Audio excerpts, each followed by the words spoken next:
جب کربلا میں امام حسین علیہ السلام اور آپ کے خاندان کا پانی بند کر دیا گیا، رسول اللہ صلی اللہ علیہ وآلہ وسلم کے چھوٹے چھوٹے بچے پانی کی صدائیں بلند کرنے لگے۔ تاریخ نے لکھا کہ 3 دن تک رسول اللہ صلی اللہ علیہ وآلہ وسلم کے خاندان کا پانی بند تھا۔ جب کربلا میں ہر ایک شہید شہادت کا جام پیتا گیا تو کربلا میں 10 محرم کے دن امام حسین علیہ السلام تنہا رہ گئے۔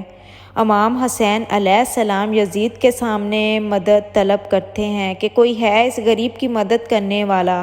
آسمان ہل اٹھا اور زمین تڑپ اٹھی، فرشتے آ گئے، جنات کہنے لگے اے حسین ابن علی ہمیں حکم کریں، لیکن امام حسین علیہ السلام نے فرمایا کہ یہ صدا صرف انسانوں کے لیے تھی، لیکن افسوس کہ تمام انسان رسول اللہ صلی اللہ علیہ وآلہ وسلم کے نواسے کی غربت پہ ہنسنے لگے۔ اتنے میں خیمے سے ایک بچے نے اپنے آپ کو جھولے سے گرا دیا۔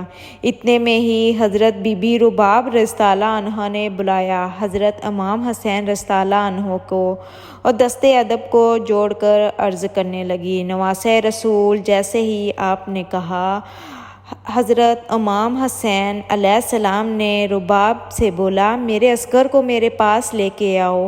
امام حسین علی اصغر کا ماتھا چومتے ہیں اور اپنی عبا میں چھپا کے مدینے کی طرف لے جاتے ہیں۔ فوج یزید سوچتی ہے کہ شاید حسین قرآن لے کے آیا ہے، بس امام حسین نے اپنی عبا سے علی اصغر کے جسم سے ہٹائی، علی اصغر کو بلند کیا اور فرمانے لگے اے لوگو، اگر تمہارے نزدیک قصوروار ہوں تو میں ہوں۔ اس چھوٹے بچے کا کیا قصور ہے جو ابھی 6 ماہ کا ہے؟ 3 دن تک پانی نہ پینے کی وجہ سے اس کی ماں کا دودھ خشک ہو چکا ہے، اس کو تو بوند پانی پلا دو۔ فوج یزید زور زور سے ہنسنے لگی، لعنت ہو یزید تجھ پہ، لعنت ہو، اور کہنے لگی اے حسین پانی خود پینا چاہتے ہو اور نام بچے کا لیتے ہو؟ اگر تیرا بچہ واقعی پیاسا ہے تو اس کو کہو کہ خود مانگے۔ امام حسین علیہ السلام علی اصغر کو دیکھا اور آنکھوں میں فرمایا اپنے نانا کی امت سے پانی مانگ، بس قیامت سے پانی مانگ۔ بس جیسے ہی امام حسین نے یہ فرمایا علی اصغر کے لب ہلنے لگے اور تمام فوج کو دیکھ کے علی اصغر فرمانے لگے اے ظالموں میں 3 دن سے پیاسا ہوں، تمہارے رسول کا خون میری رگوں میں بہتا ہے، مجھے پانی پینے دو، مجھے پانی دے دو۔ بس جیسے ہی علی اصغر نے پانی مانگا یزید کی فوج میں گریہ برپا ہو گیا، کوئی منہ چھپا کے رونے لگا تو کوئی یہ منظر دیکھ نہ پایا۔ عمر برسات نے فوراً حرملہ سے کہا اے حرملہ فوراً اس بچے کو چپ کروا ورنہ فوج میں بغاوت ہو جائے گی، پر اور بلا تیرا نکلتا ہے۔ اے علی اصغر کا نشانہ لیتا ہے، پہلا تیر کمان سے ڈالے نہیں چلتا، دوسرا تیر کمان میں ڈالے نہیں چلتا، جب تیسرا تیر بھی کمان سے گر گیا۔ عمر سات نے کہا اے حرملہ تو بڑا پیر ہے، تجھے ہم مان گئے، تو ایک بچے کو نہیں مار سکا۔ یہی کہنا تھا کہ اس نے کہا میں اس بچے کو مار تو سکتا ہوں، اس میں کوئی مشکل نہیں ہے، میرے لیے بڑی بات بالکل بھی نہیں ہے، لیکن جیسے ہی میں تیر چلاتا ہوں کہ خیام میں دیکھتا ہوں کہ ایک ماں جو اپنے ایک بچے کو جھولی میں پھیلائے دیکھ رہی ہے۔ عمر سات نے کہا تم بس اس بی بی کی طرف نہ دیکھو، بس اصغر کو ایسے مارو کہ پورا لشکر یزید کے نام سے کانپنے لگے۔ بس وہ تیر جیسے جانوروں کا شکار کیا جاتا ہے۔ تاریخ میں لکھا اس کی 3 منہ تھے، اس نے تیر کمان میں ڈالا اور علی اصغر کا نشانہ لیا، بس جیسے ہی تیر چلایا تیر چل پڑا، علی اصغر کا گلا چھوٹا، بس تیر کی ایک ہی نوک علی اصغر کے کان میں لگی اور دوسری نوک بازو اور تیسری نوک سینے میں، اور اس کے بعد یہ نوک تیر اتنا وزنی تھا کہ علی اصغر کو چیر کے امام حسین کے بازو میں آ لگا۔ امام حسین کے بازو میں لگ گیا، علی اصغر مسکرانے لگے اور امام حسین نے اپنے بچے کو دیکھا، آپ کے جسم مبارک سے کچھ ماں کا دودھ نکلا، کچھ خون نکلا امام حسین علیہ السلام نے چاہا کہ وہ خون آسمان کی طرف پھینکا جائے۔ آسمان رو کے کہنے لگا، اے حسین، اس خون ناحق کو میری طرف نہ پھینکنا، ورنہ پانی کی ایک بوند بھی قیامت تک نہ برساؤں گا۔ امام حسین نے سوچا کہ اس خون کو زمین کے حوالے کر دیا جائے۔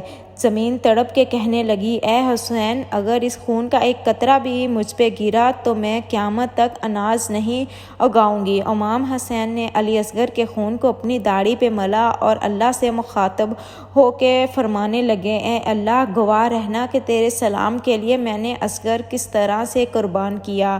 بس ابا میں چھپا کر خیمے میں لے کے آئے۔ جیسے ہی بی بی رباب کے سامنے حسینی ابا کو ہٹایا، تاریخ نے لکھا، بی بی رباب کے چہرے کا رنگ زرد ہو گیا اور کلیجہ پھٹ گیا اور فرمانے لگی، اے میرے آقا، کیا میرے بچے کے قاتل کی کوئی اولاد نہیں؟ امام حسین نے بی بی رباب کو سنبھالا اور فرمایا کہ عنقریب سب کی لاشوں کے ساتھ بے حرمتی کی جائے گی۔ اے رباب، آؤ اصغر کی قبر بنا لیتے ہیں۔ امام حسین خیموں کے پیچھے ذوالفقار سے علی اصغر کی قبر کھودتے ہیں۔ بی بی رباب اور امام حسین علی اصغر کو تدفین کرتے ہیں۔ امام حسین کی شہادت کے بعد خیام چلی، تمام شہیدوں کے سر کٹے، سب بیویوں کو قید کر کے شام کی طرف لے کے جا ہی رہے تھے کہ اتنے میں کسی نے کہا، ایک سر کم ہے۔ کوئی پوچھتا ہے کہ کس کا سر؟ فوج میں سے کوئی کہتا ہے، اس بچے کا سر کم ہے، جس کو حسین پانی پلانے کے لیے میدان میں لے آئے تھے اور ہم نے تیر مار کے اس کو قتل کر دیا تھا۔ شمر کہتا ہے، ہاں ڈھونڈو، یہیں کہیں حسین تدفین کیا ہوا ہوگا، ڈھونڈو اسے کو۔ بس تمام گھوڑے سوار ہاتھوں میں نیزے لیے زمین کربلا کے اوپر مارتے ہیں تاکہ اس کو ڈھونڈ لے۔ بس ایک نیزہ زمین پہ لگنا تھا کہ جیسے ہی انہیں راہ باہر آیا، علی اصغر کا جسم بھی اس نیزے پر سوار۔ منظر دیکھ کے فوج یزید زور زور سے ہنسنے لگی اور کہنے لگی، اس کا بھی سر کاٹو اور جسم کو یہیں پھینک دو۔